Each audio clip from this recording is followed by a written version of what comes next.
And so Woolman traveled the East Coast for almost 20 years,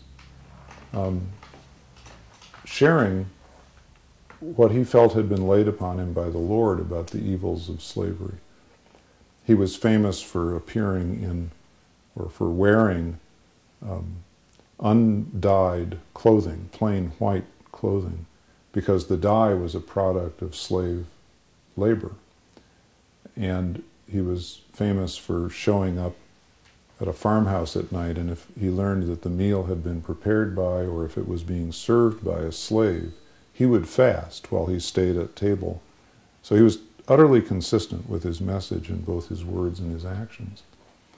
And after 20 years of this witnessing, this mirroring back, this holding up of a mirror where people could, while they were eating the meal that a slave had prepared or served, Woolman was speaking of fundamental Quaker beliefs and not haranguing, but just witnessing, testifying.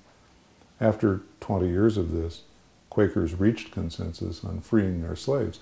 Now, the important point in this story is not only the way he held up a mirror to people's lives patiently over a long period of time, but that Quakers were the first religious community in the United States to free their slaves, and they did so 80 years before the Civil War was fought.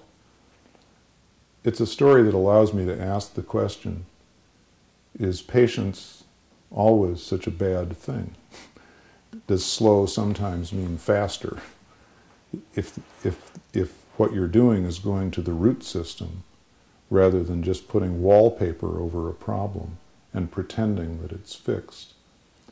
I think there's a lot in organizational life and a lot in our societal life that requires that steady, patient witnessing that can help create long-lasting and deep-rooted change around some of our most intractable issues.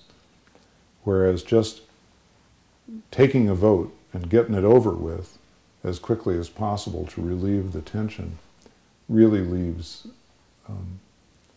things untouched, or prescribing the answer and giving people the technique that will solve the problem really leaves the deeper things untouched.